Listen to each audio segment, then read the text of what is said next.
నాది ప్రేమే కదరా, ఇది నీకు ఎందుకు అర్థం కాదురా?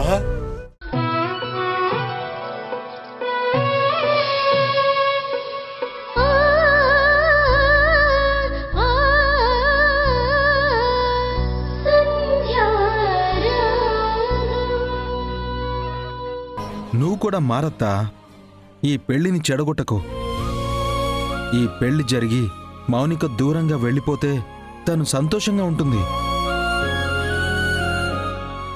సంవత్సరం తిరక్కముందే కొడుకునో కూతురునో తీసుకుని ఇండియాకి వస్తుందత్తా. మౌనిక, మీ అమ్మ మాటల్ని నువ్వేం పట్టించుకోకు. నీకు మేమున్నాం. మేమే దగ్గరుండి నిన్ను పెళ్లిపీటల మీదకి తీసుకెళ్తాం. మమ్మీ, నేను 2 రోజుల్లో పెళ్లి చేసుకుని 4 రోజుల్లో వీసా రాగానే వెళ్ళిపోయేదాన్ని. నిన్ను బాధ పెట్టే ఉద్దేశం నాకు లేదు. అనవసరంగా ఈ ఇష్యూలోకి బావని, అత్తని, వింధ్యని లాగొద్దు. వదిలేయి ప్లీజ్. అది గడిచిపోయిన అధ్యాయం. నువ్వు నా పెళ్లి గురించి మాత్రమే ఆలోచించమ్మా ప్లీజ్. అందరూ ఇంత చెప్పిన తర్వాత కూడా నేనెందుకు రాజేష్ వాళ్ళ గురించి ఆలోచిస్తాను? మీకు నచ్చినట్టే కానివ్వండి. బావా, ఈ పెళ్లి పనులన్నీ కాస్త దగ్గరుండి చూసుకోవా? నాకు మాత్రం మీరు తప్ప ఇంకెవరున్నారు? భలేదాని మౌనిక, మేం చూసుకోకపోతే ఇంకెవరు చూసుకుంటారు? ఈ పెళ్లిలో ఏ లోటు రాదు. ఏం చిన్ని? అవును సన్నీ.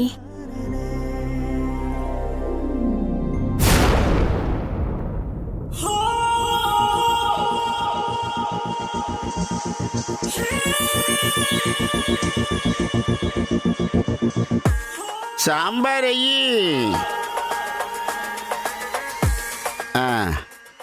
వెయ్యి వెయ్యి వెయ్యి వెయ్యి వెయ్యి వెయ్యి.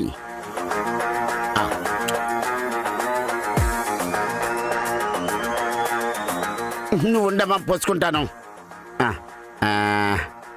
కుమ్మేయ్. చాలు చాలు చాలు చాలు చాలు.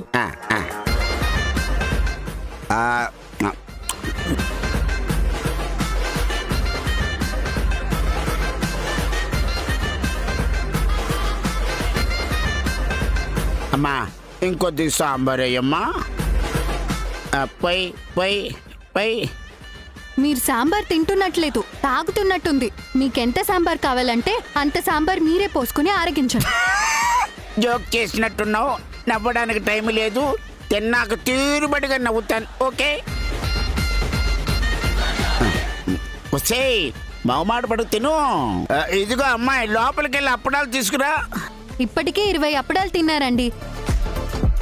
శ్రీజ, తప్పు కదా. భోంచేసే వాళ్ళని అలా వెటకారంగా మాట్లాడొద్దు. సారీ అండి, మా శ్రీజకి తెలియక ఏదో అంది. మీరు భోంచేయండి. అబ్బాబ్బాబ్బా, ఇలాంటి విషయాల్లో మేమేం మాట పడం. భోజనం దగ్గర, నిద్ర దగ్గర అస్సలు సిగ్గుపడకూడదమ్మా. నిద్ర వచ్చినా ఆకలేసినా ఆపుకోకూడదని చిన్నప్పుడు మా అమ్మమ్మ చెప్పింది. ఇంకేమైనా తెమ్మంటారా? వదినా, అన్నీ తెచ్చి పెట్టేశాను, ఇంకేం పెడతావు? శ్రీజ, సంజయ్ గారు, మీరు మాకు ఆతిథ్యం ఇవ్వడం కోసం మమ్మల్ని మీరు ఈ రాత్రికి ఉండమన్నారు. మీ ఆతిథ్యం స్వీకరించడం కోసమే మేము ఇక్కడ ఉండిపోయాం. అమ్మా, మీరేం తీసుకొచ్చి పెట్టాలనుకున్నా నిర్మోహమాటంగా పెట్టేయండి. ఇది అది అని కాకుండా అన్నీ తిని సమన్యాయం చేస్తామమ్మా. శ్రీజ, స్వీట్స్ ఉన్నాయి కదా, వెళ్ళి తీసుకురా. ఇదిగో అమ్మాయి, తొందరగా వెళ్ళి స్వీట్స్ తీసుకురా. ఇది అయిపోయిన తర్వాత పట్టుబడతా. వీళ్ళు మరీ కరువు మీద ఉన్నారు. అన్నం తింటున్నారో లేక గిన్నెలు తింటున్నారో అర్థం కావట్లేదు. వదిలేస్తే మనుషుల్ని కూడా తినేలా ఉన్నారు. మీరు తినండి. కడుపు నిండా తినడం ఒక అదృష్టం. తిన్నది అరిగించుకోవడం కూడా ఒక అదృష్టం. అది కూడా దేవుడిచ్చిన వరమే. మీరు భోంచేయండి.